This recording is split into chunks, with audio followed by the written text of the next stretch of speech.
So I've been hearing a lot about a vote the U.S. bishops are going to have on politicians' communion related to abortion. Yep. Surely they can't vote to change the catechism or canon law. So what exactly are they voting on, and how does it affect church teaching, Janet?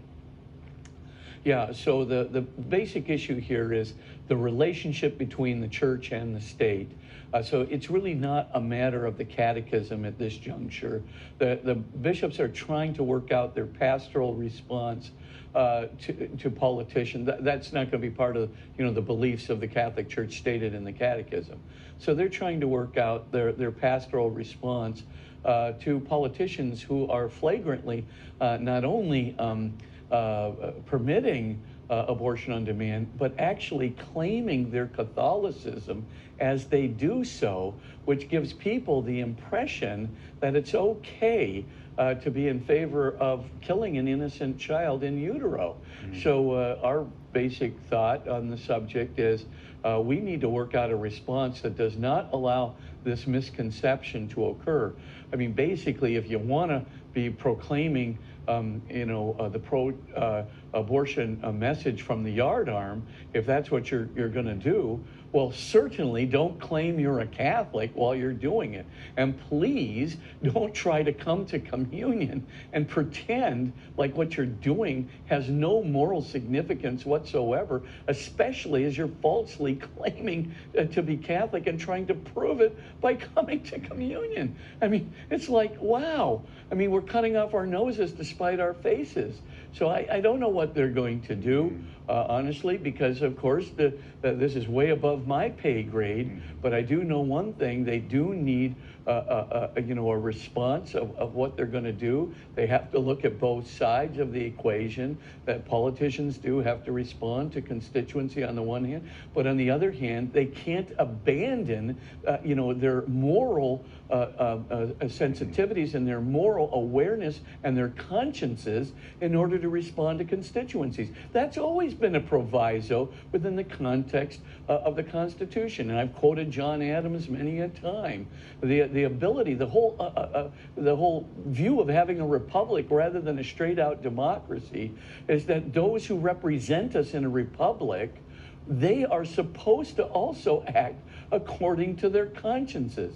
That's how we prevent things like slavery from happening. That's how we prevent things that maybe the what we call the majority in a democracy might want, but are terribly against the rights of humankind. Right. That's why inalienable rights are in our Declaration of Independence. Right. And that's why they're so important. Those who administrate the republic, those who are elected representatives of the republic, are supposed to address our rights and also what the constituency and the democracy wants.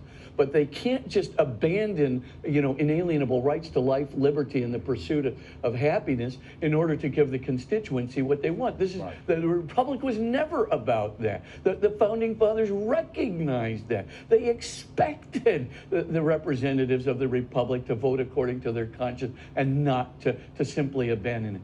And one way of guaranteeing that they vote according to their conscience is to vote according to the inalienable rights of every human being, not just people that the majority considers to be a citizen of this country. That's how the Dred Scott decision, by the way, got passed. It was a false view of democracy, where the Republic abandoned the notion that they were responsible to the inalienable rights of every human being.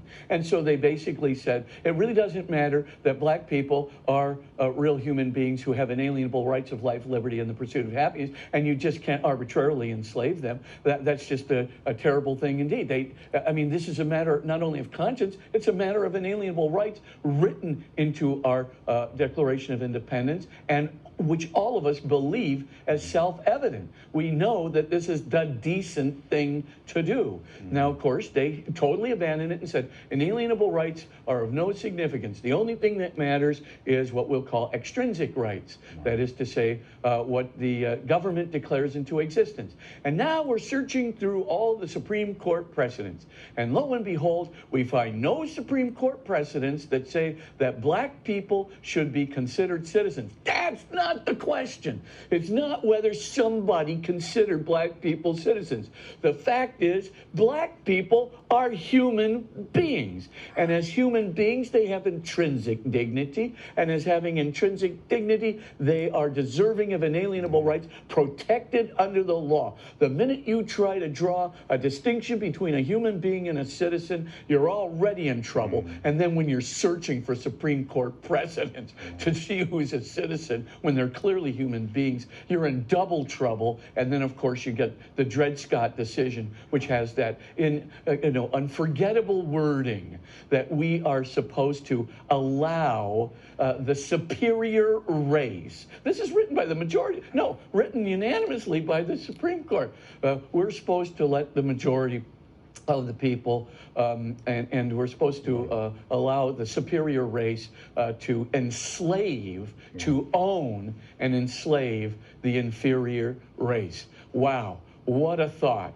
I mean, and yet, of course, this is protected against in our Declaration, but we went ahead and did it. No, you can't abandon your conscience. You can't abandon inalienable rights.